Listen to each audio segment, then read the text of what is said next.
नमस्कार, मैं विक्रम और आप देख रहे हैं जर्नलिस्ट यूपी लाइव न्यूज। देश दुनिया की तमाम बड़ी खबरों को देखने के लिए हमारे चैनल को तुरंत सब्सक्राइब करें और कमेंट बॉक्स में अपनी अमूल्य राय जरूर दें। आइए आपको दिखाते हैं इस वक्त की सबसे बड़ी खबर।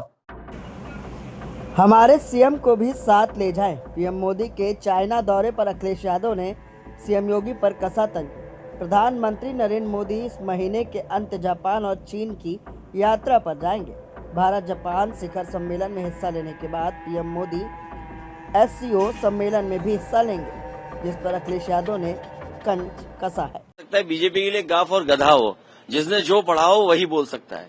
भारतीय जनता पार्टी को ये बात 10 साल पहले सोचना था कि हमें अपने किसानों के हित के लिए, खेतीबाड़ी के लिए, दूध और दूध के बने हुए तमाम पदार्थों को लेकर के हमें हमेशा चिंतित रहना चाहिए और प्राथमिकता पर हमें अपने हर सेक्टर का ध्यान रखना है।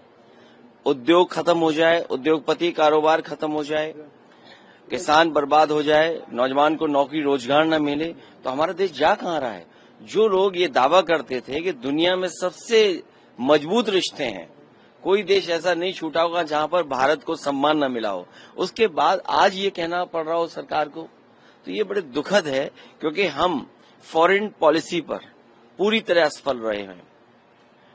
किसान के हितों पर जो वादा किया था कि हम आय दोगुनी करेंगे, वो आय दोगुनी नहीं हो पाई है।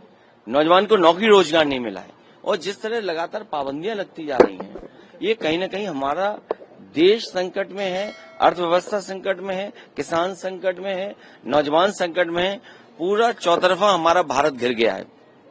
सर, पर जिस तरीके से ट्रंप ने जब यूएस टैरिफ लगाया, उसके बाद जो स्टेटमेंट आई है एमईए की, जिसमें उन्होंने कहा है कि हम बिल्कुल नहीं झुकेंगे और थ्रेटनिंग टोन हमारे साथ काम नहीं करेगी, उसको आप कैसे देखते हैं? अमेरिका से रिश्ते तो आपको रखने ही पड़ेंगे और अमेरिका से रिश्ते आज के नहीं हैं। अमेरिका जैसे ताकतवर देश से आपके रिश्ते पहले से बहुत रहे हैं।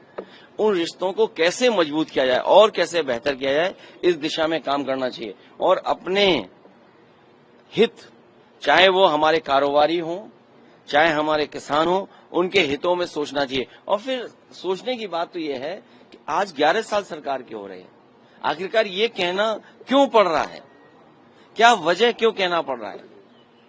बहुत सारे ऐसे फैसले हुए होंगे कहीं न कहीं कि आपने कुन कारोबारियों को लाभ पहुंचाने का काम किया होगा सरकार ने, कहीं वो बात तो नहीं है? क्योंकि फॉरेन पॉलिसी देश के लिए बननी चाहिए थी।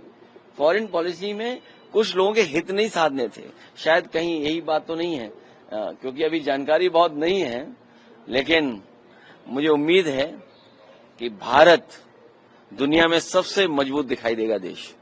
सर, प्रधानमंत्री चाइना भी जा रहे हैं। सर, प्रधानमंत्री चाइना जा रहे हैं तो हमारे डोवाल जी मॉस्को में हैं। अगर वो चीन जा रहे हैं तो हमारे मुख्यमंत्री जी को भी जरूर लेते जाएं, क्योंकि वो नाम बदलने में आसान है। वो नाम चीन का भी हो सकता है, बदल दें। सर उन्होंने कहा कि जी फॉर गणेश जी हमारे टाइम में, और अगर गलती से समाजवादी पार्टी सरकार आ जाती तो जी फॉर गधा, किस तरह से क्या कहेंगे? जो जैसा पढ़ाई करता वही बोलेगा, जो जिसने जैसा पढ़ा होगा वही बोलेगा। उत्तर प्रदेश को हम लोग ये बताते रहे कि 3x660 super critical thermal plant लगेगा, तो उससे हमारा किसान, कारोबार और रोजगार बढ़ेगा। आज तक मुख्यमंत्री नहीं बोल पाए होंगे। और अगर वो चाहते हैं पढ़ाई बच्चे पढ़ें, गाफ और गरीब भी तो हो सकता है। हम लोग गरीब के बच्चे पढ़ा रहे हैं, जो प्राथमिक विद्यालय में जा रहे हैं वो सब गरीब बच्चे जा रहे हैं, उन गरीब बच्चों को हम लोग पढ़ा रहे हैं। गाफ और हमारे लिए गरीब है, हो सकता है बीजेपी के लिए गाफ और गधा हो, जिसने जो पढ़ा हो वही बोल सकता है।